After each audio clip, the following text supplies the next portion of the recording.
शुरुआत में ही नवनिर्वाचित एमएलएगण सबको मेरा बधाई। और इस सदन में उपस्थित वरिष्ठ नेतागण और मेरे साथ आए हुए ऑब्जर्वर के नाते विजय रूपानी जी, जो गुजरात के वरिष्ठ मुख्यमंत्री थे इससे पहले, और सांसदगण बहुत सारे भी आए हैं इस मीटिंग में, उनका भी मेरा प्रणाम। और अभी नवनिर्वाचित विधिमंडल के नेता के नाम में देवेंद्र फडणवीस जी का मेरा बधाई और नमस्कार।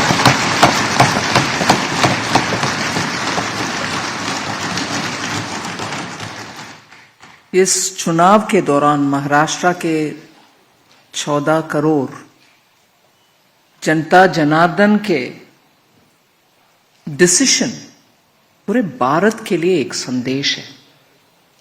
ये रेगुलर असेंबली इलेक्शन नहीं है। लोकसभा चुनाव के बाद महाराष्ट्र के इस चुनाव, इससे पहले हरियाणा का, इन दोनों से जनता के संदेश स्पष्ट है और महाराष्ट्र से ऐसे unexpected, unprecedented victory is a big message towards विकसित भारत। मैं मानती हूं कि जनता उनके अनुभव के अनुसार पिछले गठबंधन के सरकार जो कांग्रेस के नेतृत्व में चला, उसके वजह से महाराष्ट्र के पर्टिकुलरली और देश के लिए कितना अनसर्टनिटी और डेवलपमेंट के रास्ते में रुकावट पैदा हुआ, उससे जनता बहुत टायर्ड होकर के मन में उनको क्या चल रहा है हमारे महाराष्ट्र में, ऐसे भावना आकर के आज स्पष्ट निर्देश दिए हैं और उसको सही आगे लेके चलने के लिए आप सब उत्सुक हैं।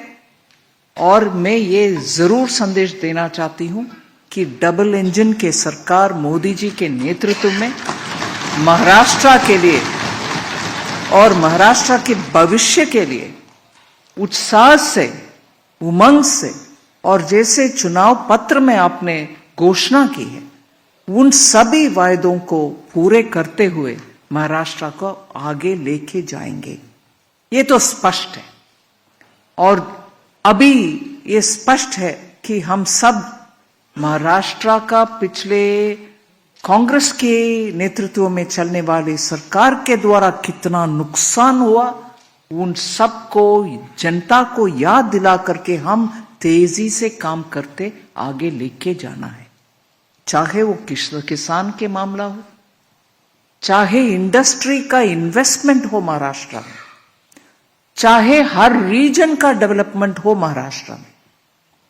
और प्रमुख बड़ा आज आर्टिफिशियल इंटेलिजेंस को उपयोग करते हुए हमारे ही युवा स्टार्टअप के रूप में इतना नए नए सोच के साथ सॉल्यूशंस दे रहे हैं भारत के इकोनॉमिक और आर्थिक व्यवस्था को सुधार करने के लिए। उन सब का इतना प्रोत्साहन महाराष्ट्र में मिलना चाहिए, मिल रही है, मगर और ज्यादा मिलना चाहिए। उनसे हमें स्पीडीली बहुत सारे काम को आगे ले चलना आसान होगा।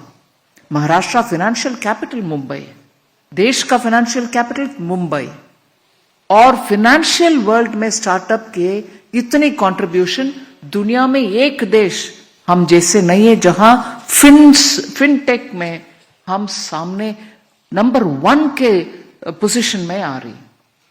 सिंगापुर से जब हमारा बात होती है, वो हमारे फिनटेक के ऊपर इतना इम्प्रेस्ड है और मानते हैं कि फिनटेक के द्वारा ही हमारे इकोनॉमिक डेवलपमेंट जल्दी होने का संभावना है। अगर फिनटेक का इतना महत्व है और उसमें पैसा डालने के लिए बहुत सारे लोग तैयार है विदेश में, महाराष्ट्र में उनको प्रोत्साहन देने वाले काम बहुत होना चाहिए। उससे महाराष्ट्र का लीडरशिप रोल बरकरार रहेगा। और जैसे इससे पहले महाराष्ट्र की कल्चर, लिटरेचर, भाषा और थॉट लीडरशिप का स्थान था, वो स्थान हम तुरंत और दोबारा प्राप्त करना है। और उसमें मैं माननीय प्रधानमंत्री जी का याद दिलाऊं, इस विषय में उनका कदम हम पिछले 6-8 महीने में जो हुआ उसको याद दिलाना जरूरी है। मराठी भाषा को क्लासिकल लैंग्वेज स्टेटस देना, और उससे पहले वरकरी संप्रदाय के लोग जुलाई में जब जाते हैं आषाढ़ के एकादशी के समय, उनके लिए वो कॉरिडोर बनाना, ये सब महाराष्ट्र और मराठी और महाराष्ट्र के थॉट लीडरशिप और कल्चरल लीडरशिप का प्रधानमंत्री जी प्रामुख्यता देते हैं, उसका एग्जाम्पल्स, उदाहरण है। और महाराष्ट्र का एक बड़ा एक निर्णय पिछले 50 साल में होना था, वो कभी नहीं हुआ, पता नहीं कारण क्या है, मगर अभी मोदी जी के द्वारा वधावन पोर्ट, जो उनका ड्राफ्ट के वजह से भारत में ही सबसे ड्राफ्ट ज्यादा अधिक है ऐसे पोर्ट, 76,000 करोड़ का अनाउंसमेंट होना सामान्य निर्णय नहीं है। ये सब स्पष्ट करता है कि केंद्र में मोदी जी के सरकार महाराष्ट्र के उन्नति के लिए कितने सारे स्कीम्स ले आ रहे हैं, उसको तुरंत इंप्लीमेंटेशन करना। और मैं इसमें उदाहरण में देती हूं क्योंकि इसको मैं क्लोजली मॉनिटर करती हूं। बुलेट ट्रेन का व्यवस्था, अब तक ट्रेन चलता होगा अगर बीच में वो कांग्रेस लेड गवर्नमेंट नहीं आते और उसमें रुकावट ना पैदा करते। जापान से हमें इतना सस्ता से लोन मिला उस कारण, मगर डिले के कारण वो इधर उधर हो करके इतना कष्ट हम झेल रहे। ऐसे ही आरे शेड, मेट्रो का, कार्स का शेड, कितने डिले किसके लिए? मुंबई सबर्बन ट्रेन्स का भीड़ हम देख रहे हैं, उसमें जनता का सुविधा के लिए हम काम करने के लिए सामने आए, रुकावट पैदा करने वाले दूसरे पार्टी है। अभी मैं मानती हूं जनता इन सब को देख लिए और समझ लिए, इसलिए हमें इतना बड़ा सा मैंडेट दिए हैं। और इधर इस हॉल में नव निर्वाचित एमएलए गण के उत्साह देखकर मैं जरूर ये कहना चाहती हूं, मुंबई का अग्रणी स्थान हम तुरंत वापस ले आने के लिए काम करेंगे।